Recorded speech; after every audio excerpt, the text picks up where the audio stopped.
नमस्कार, city big news देख रहे हैं आप और मैं हूं आपके साथ साक्षी सोनी। इस वक्त हिसार डिपो के जनरल मैनेजर के ऑफिस के बाहर खड़ी हूं, जहां पर भारी संख्या के अंदर कुछ लोग पहुंचे हैं, अब प्रदर्शन करते हुए नजर आ रहे हैं। तो वहीं अगर दूसरी तरफ बात की जाए तो पुलिस जो है भारी संख्या के अंदर आज यहाँ पर पहुंच गई है। रोडवेज एससी एम्प्लॉयज संघर्ष समिति हरियाणा विरोध प्रदर्शन कर रही है।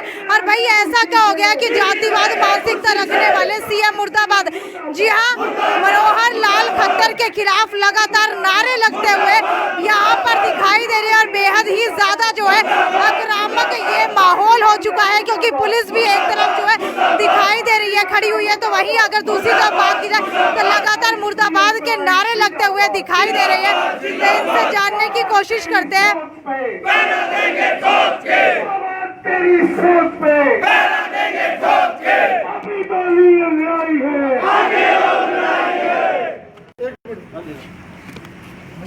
बताइए क्या मामला है आपका?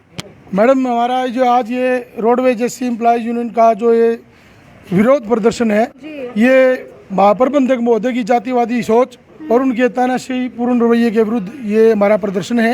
आप जातिवादक सोच की बात कर रहे हैं, कहाँ पर आपको जातिवादक सोच नजर आई? उसकी सोच मैं बताता हूँ आपको। हमने जब यूनियन का गठन किया तो हमने महाप्रबंधक महोदय को मिलकर के बिल्कुल जो शिष्टाचार मीटिंग में जब हम मिले महाप्रबंधक महोदय से, हमने उनसे अपील की कि आपने महाप्रबंधक महोदय जैसे तमाम यूनियनों में जो रोडवेज विभाग में तमाम 12 यूनियनें जो कार्यरत हैं, उनको सभी को आपने कार्यालय प्रोवाइड किया हुआ है।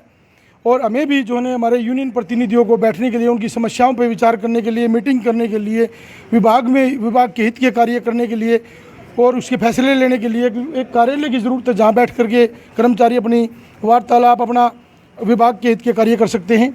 तो महाप्रबंधक महोदय ने पहले तो ये कह दिया भाई ठीक है, जब सभी को दे रखा तो आपको भी दे देंगे।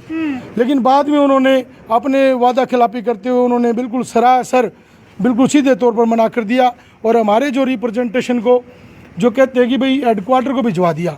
अब हेडक्वार्टर से कहते हैं भाई आपको ये कहते हैं महाप्रबंधक महोदय भाई आपको कार्यालय प्रोवाइड कराने का कोई मतलब प्रोविज़न नहीं है। तो हम ये पूछते हैं कि भाई जब तमाम यूनियनों को ये कार्यालय प्रोवाइड किया गया, ये करवाए गए, जो बाहर आप देख सकते हैं, आप उनकी भी वीडियो बनाना, उनकी भी लेना फोटो, बिल्कुल बड़े बड़े अक्षरों में कोई संयुक्त कर्मचारी मोर्चे के नाम से, कोई महासंघ के नाम से, कोई जागृति मंच के नाम से, कोई एसकेएस के नाम से और ऐसे बीएमएस के नाम से तमाम 10-12। और इस वर्कशॉप के अंदर भी 3 कार्यालय हैं, बार परिसर में भी 6-7 कार्यालय इसके अंदर हैं। लेकिन उनकी ये जातिवादी सोच यहाँ पे है कि वो हमें नहीं देना चाहते। वो भारतीय संविधान की मूल भावना जो समानता का अधिकार है उसका बिल्कुल उल्लंघन कर रहे हैं, उसकी वायलेशन कर रहे हैं।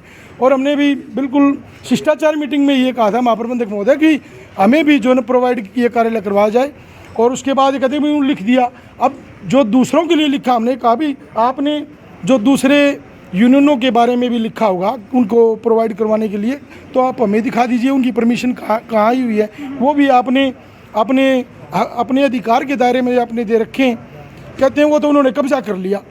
तो ये कोई पंचायती भूमि नहीं कि उन्होंने कब्जा कर लिया। कल को तो कोई भी आकर के आपके दफ्तर पे भी कब्जा कर ले, आपकी वर्कशॉप पे भी कब्जा कर ले, आपके पंप पे भी कब्जा कर ले, बसों पे भी कब्जा कर ले। तो महाप्रबंधक महोदय क्या सो रहे थे जब वो कब्जा कर रहे थे? तो पूछने वाला कोई हो। और दूसरी जातिवादी सोच में आपको बताना चाहूँगा, अब हमारे मीडिया के साथी और छाया बंधुओं के जो उनके सामने कि उन्होंने हमारे 2 कर्मचारियों को बेवजह जब उनके प्रमोशन के होने के उपरांत उनका स्पेशल डीओ लिख करके, एक हमारे सुरेश राठी का जो सब इंस्पेक्टर के पद पर प्रमोशन पर पदोन्नत हुए थे, उनका भी विभाग में ऊपर हेडक्वार्टर में डीओ लिख करके उनका तबादला करवाया एडमिनिस्ट्रेशन ग्राउंड पे, जबकि उनकी प्रमोशन हो गए उनको यहाँ हिसार में पोस्टिंग प्राप्त हुई थी। इन्होंने अपने जातिवादी रवैये के और अपने मतलब व्यक्तिगत विरोध के कारण उनका तबादला करवाया। एक हमारे, मैं आपको नाम बताता हूँ, जितेंद्र फोरमैन जो प्रमोशन हुए थे, उनका भी यहाँ पे पोस्टिंग हुई थी प्रमोशन के बाद, उनका भी उन्होंने डीओ लिख करके उनकी भी बदली करवा दी। आप जातिवाद के आरोप लगा रहे हैं, तो जीएम कौन सी जाति से और वो कौन सी जाति से थे? वो हमारे शेड्यूल्ड कास्ट जाति से बिलोंग करते थे कर्मचारी, और अपने राइट के अनुसार, अपने पद के अनुसार अपनी पोस्ट यहाँ क्रिएट होने की वजह से उनको यहाँ पोस्टिंग मिली थी विभाग से।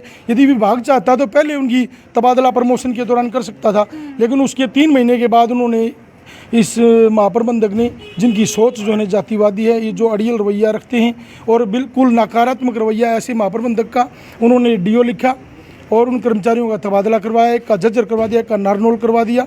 ऐसी मनमानी इनकी ये करते हैं। और महाप्रबंधक जहाँ कर्मचारियों के ऊपर आरोप लगाते हैं, कर्मचारी यूनियन के नेता जो लोग कार्य नहीं करते, तो मैं पूछना चाहता हूँ महाप्रबंधक महोदय से, भाई आप कितने कमाऊ हैं? आप विभाग में अभी तक, अब 2 बजने वाले हैं, अभी तक आप विभाग में अपने ऑफिस में नहीं आए हैं, जबकि पहुंचने का समय 9 बजे का है।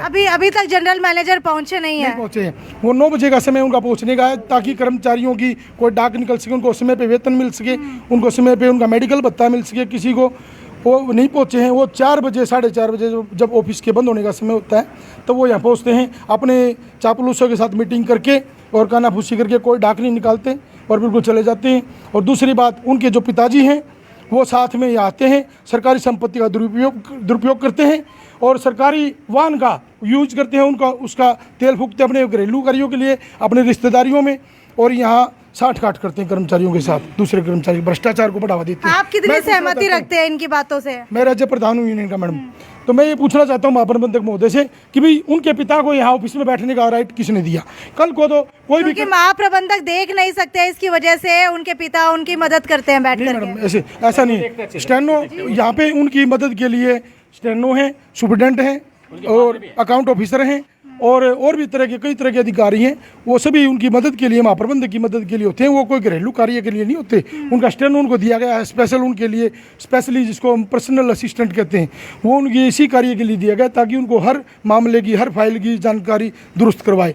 और सुपरिटेंडेंट हैं और अकाउंट अफसर हैं, उनके तो बहुत सारे लीगल असिस्टेंट हैं, लीगल हमारे एडीए साहब हैं। आपने उनके पिता के ऊपर इल्जाम लगाया सरकारी संपत्ति के लिए, तो क्या आपके पास सबूत है कोई? बिल्कुल सबूत है मैडम, हमारे पास इस बात के वीडियो है कि वो उनकी गाड़ी में, हमारी सरकारी विभाग की गाड़ी का दुरुपयोग करते हैं और यहाँ सारा दिन यहाँ दफ्तर में बैठे रह के कर्मचारियों को भी धमकाते हैं, हमारे कर्मचारियों के साथ मिसबिहेव करते हैं और उनका